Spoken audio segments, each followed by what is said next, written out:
I built the project. He stole the glory.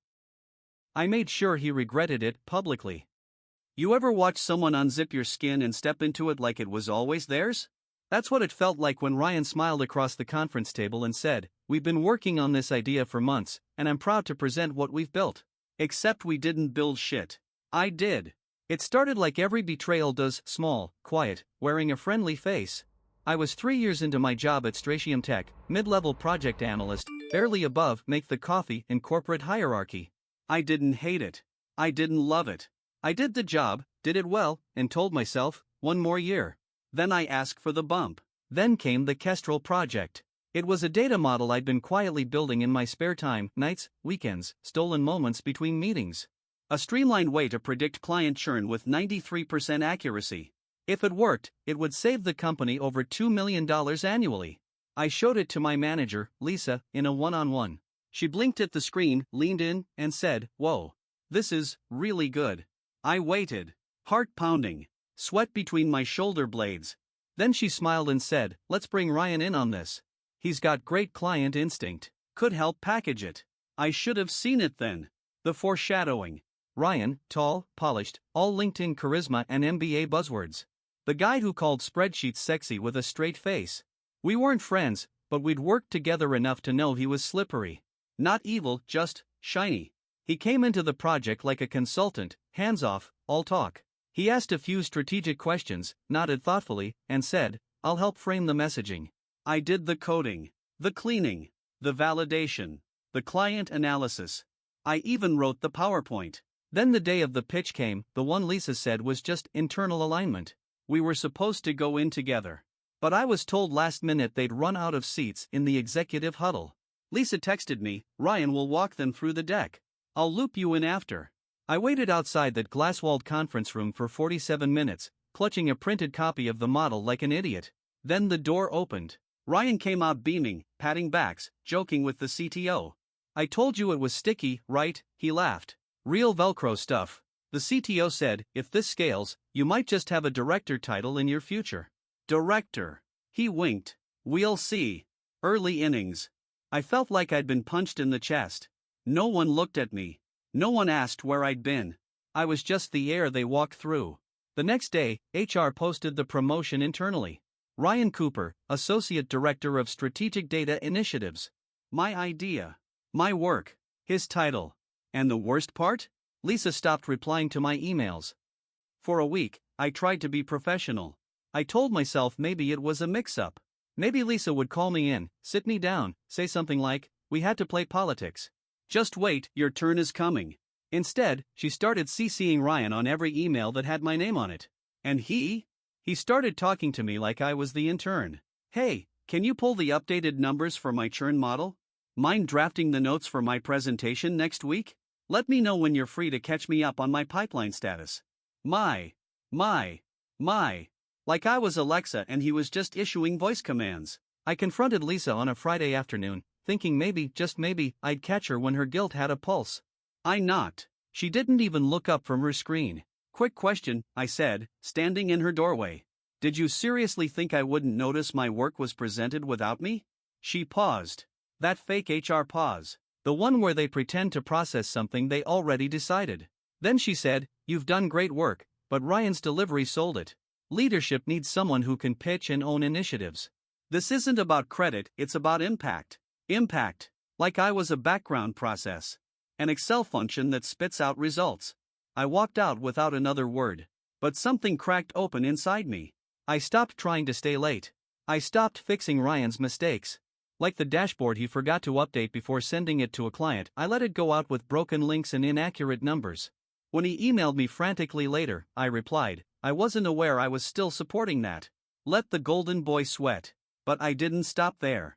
No, I started saving receipts. Every version of the model. Every time-stamped email. Every shared doc that had my metadata.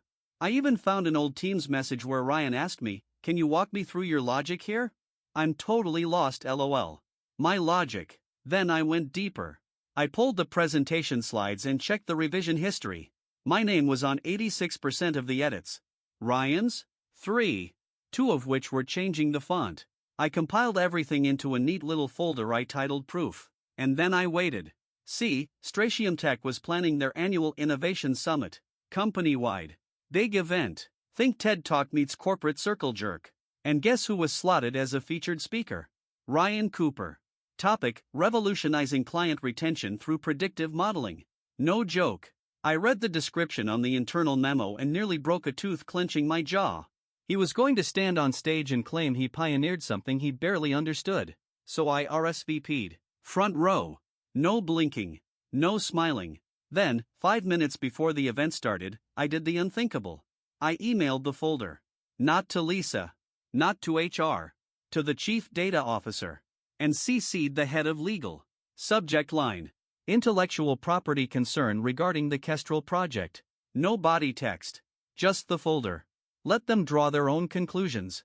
I sat down in the audience, watching Ryan fluff his cue cards with that fake humble grin on his face, and I waited.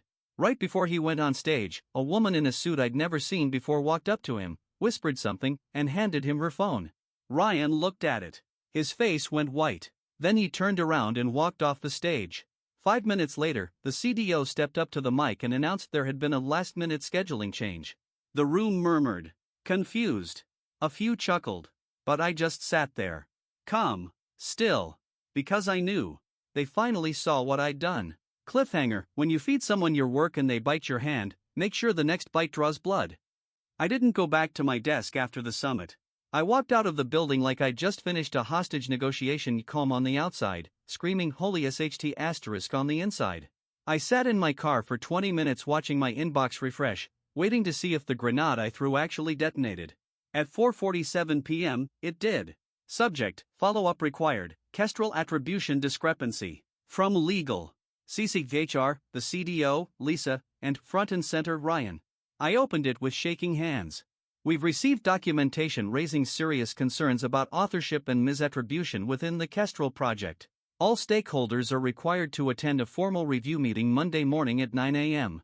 Do not delete any files or correspondence related to this initiative. Translation: we know someone's full of it, and we're about to dig. That weekend was the most satisfying quiet I'd ever known. I turned off all notifications, bought a six-pack, and watched garbage reality TV like I was in witness protection. The only person I texted was my best friend Shayla. She replied with one sentence. Burn it all, babe. Monday. 9 a.m. Conference room 6A. The air was stiff. Not tense, dangerous. Like everyone could smell a firing coming and just didn't know who'd bleed first. I walked in with my laptop under one arm and a printout of the full folder in the other. Lisa gave me a glance like she'd swallowed a battery. Ryan looked like he hadn't slept. Legal started the meeting. We're here to investigate whether intellectual property tied to the Kestrel project was misrepresented, internally or externally. All contributions will be evaluated. Then the CDO looked at me. Let's begin with your version of events. So I laid it all out. Not with rage. Not with bitterness. Just facts. Who built the model? When? How? Screenshots. Commits. Metadata. Lisa tried to interject once. Legal shut her down like a malfunctioning elevator. Then Ryan opened his mouth. I never claimed I built it alone. I was told to present it on behalf of the team. The lawyer leaned forward. Interesting. Because these slides list only your name. And the internal blog post announcing your promotion refers to it as your innovation. He flinched. I almost felt bad. Almost. Then the CDO said, Ryan, can you explain the data validation logic in tab 3 of the model? Ryan blinked. I'd have to double check that. I think we used a conditional regression? Wrong. I held up a copy. That's a weighted decay function, which I invented. It's in the comment notes under my initials. Silence. The CDO looked at Legal. Legal looked at HR. HR looked like she wanted to crawl into her own blazer. Then the lawyer closed their notebook and said, we'll reconvene shortly. Please don't leave the premises. Ryan stood up too fast. Papers slipped from his lap and scattered across the floor. No one helped him pick them up. I walked out slowly. As I passed Lisa, I said one word. Impact. Her eye twitched. By Friday, the fallout hit. Ryan's promotion was officially rescinded. His email? Deactivated. Lisa? Stepped down to pursue new opportunities. And me? I got called into the CDO's office. Different tone this time. Softer. Respectful. We regret how this was handled, she said. It's clear your work was pivotal. We'd like to make it right. She offered me a raise. A new title. A lead position on a new initiative. I smiled, said thank you, and declined. Because I had one more move to make. I didn't want their promotion. I didn't want their apology. You don't put a band-aid on a stab wound and call it justice. I wanted out. But not quietly. I spent the weekend crafting a resignation letter so sharp it could shave glass. No bridges burned, just dismantled with surgical precision. No ranting. Just facts, timelines, and one final note. Credit isn't compensation. And silence isn't compliance. I gave you gold. You handed it to a thief. I'm not bitter. I'm just done being polite about it.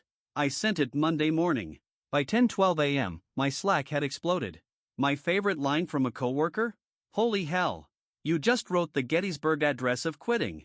They threw a company-wide meeting that afternoon and tried to spin the whole debacle as a learning experience about integrity. I watched it from my couch in sweatpants while sipping iced coffee and submitting the final paperwork for my new job. At a competitor. A better title. More money.